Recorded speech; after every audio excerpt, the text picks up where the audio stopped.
म्हणजे कोणताही ग्रह जेव्हा राशी परिवर्तन करतो किंवा तो ज्या राशीत जात असतो त्यावेळची ग्रहस्थिती कशी आहे ही अतिशय महत्वाची गोष्ट आहे. मग त्याच्यावरच आपल्याला केव्हा केव्हा आपण म्हणतो की मुहूर्त काढतो की नाही.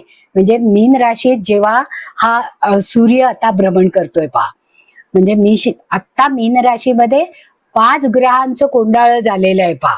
म्हणजे हा पंचग्रही योग झालेला आहे की पंचग्रही योग हा आपण अशुभ म्हणतो कारण राहू शनी महाराज तिथे नुकतेच प्रवेश केलेले आहेत. रवी, बुध, नेपच्यून हे सगळे ग्रह या ठिकाणी एकत्रित झालेले आहेत. शुक्रही तिथे आहे. मीनेतला शुक्र हा उच्चीचा असतो पहा. त्यामुळे तो जास्तीत जास्त चांगुलपणाने, प्रेमाने आणि आपुलकीने सगळ्यांची वागण्याचा प्रयत्न करेल.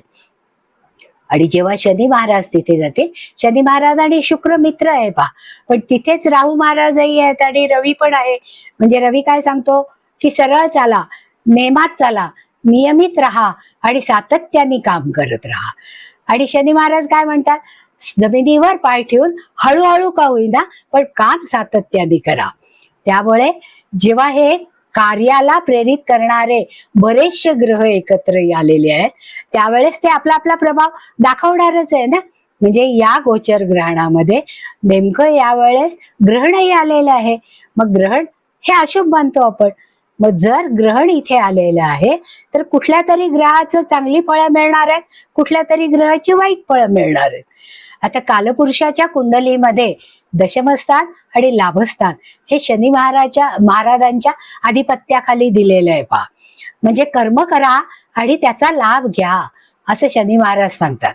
म्हणजे प्रत्येक स्थानाचं पुढचं स्थान हे लाभस्थानाचं असतं. मग जेव्हा आपण काम करू त्यावेळेस त्याचे लाभ जास्तीत जास्त पटीत आपल्याला मिळतील.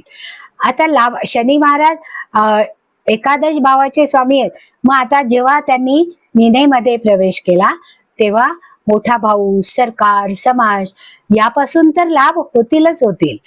पण एखादा मित्र जर आपला परदेशात असेल तर त्याच्या साह्याने आपल्याला परदेश गमनही होईल आणि आपल्या कुंडलीतला कर्मभाव हा जागृत होईल.